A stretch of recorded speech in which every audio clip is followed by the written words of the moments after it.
The mystery of Audie Murphy has been answered, and it's not good. Owen Murphy was born on June 20th, 1925, in Kingston, Texas. His full name is Owen Leon Murphy.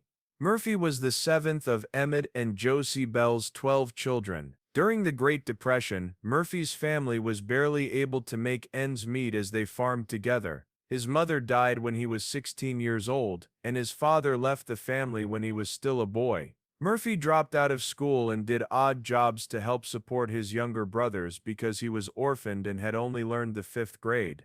His tough early years shaped who he would become, giving him a sense of duty, persistence, and toughness that would guide him throughout his life. Murphy joined the U.S. Army in 1942 after being turned down by the Navy and Marine Corps because he was too skinny. He was only 5 feet 5 inches tall and weighed a little more than 110 pounds, so he wasn't likely to win on the battlefield. But his small size belied how brave and strong he was as a leader. As a soldier in World War II, Murphy did great work in battles in North Africa, Italy, France, and Germany. He became famous very quickly for being brave, smart, and fiercely loyal to his fellow troops. On January 26, 1945, near Holtzwihr, France, Murphy held off a whole company of German soldiers by himself for more than an hour, even though he was hurt and had less firepower than them. He got on top of a tank destroyer that was on fire, and used its .50 caliber machine gun to kill many enemy soldiers while also ordering artillery hits. The Medal of Honor, the greatest military award in the United States, was given to him at the age of 19 for this brave act. Murphy had won every U.S. battle award for bravery at that time, such as the Distinguished Service Cross, 2 Silver Stars, the Bronze Star, and 3 Purple Hearts by the end of the war.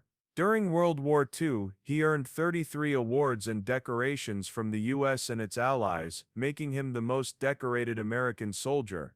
Problems and a career in Hollywood after World War II. When Murphy got home, he was a national hero, but the mental scars of war were still very painful for him. He had what people used to call battle fatigue, but now we call it post-traumatic stress disorder, or PTSD.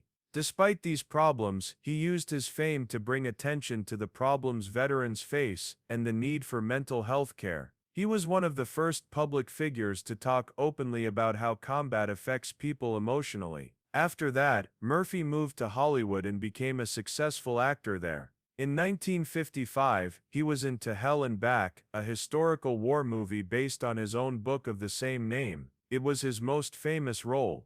As a rare and powerful turn, Murphy played himself in a movie version of his wartime adventures. The movie did very well at the box office and made him a true war hero and movie star.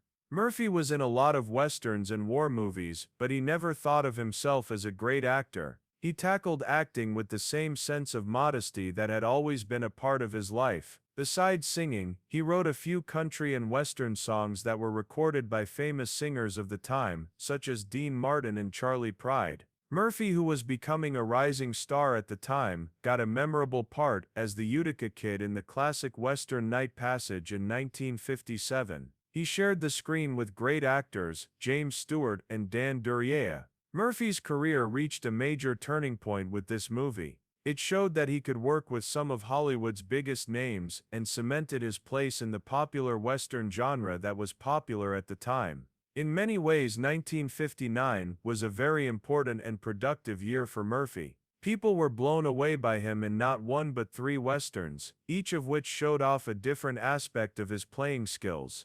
Murphy played the lead role in The Wild and the innocent opposite the charming Sandra Dee. Their chemistry on screen brought the story of innocence meeting wildness to life.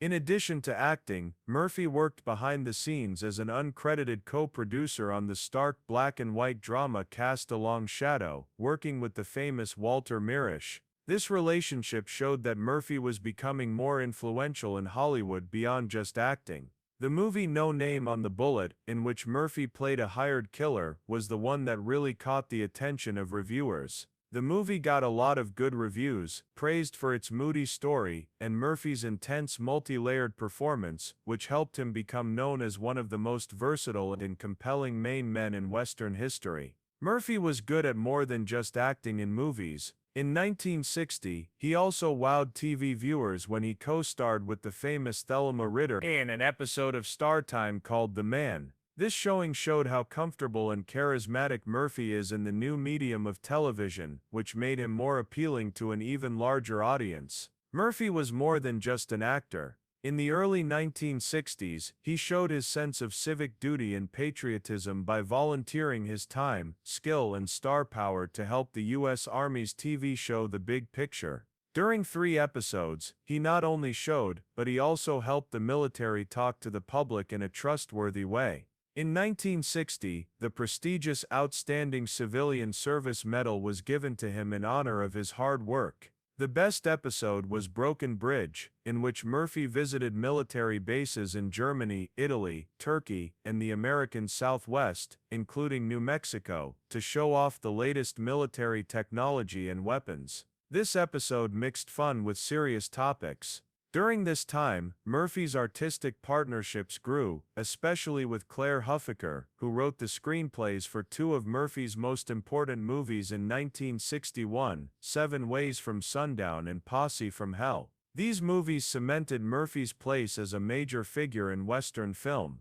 working with skilled storytellers who created stories that fit his rough but complex style wonderfully. While Murphy was still in his early days in Hollywood, he became close friends with Willard W. Willingham and his wife Mary Willingham, and worked together in a big way.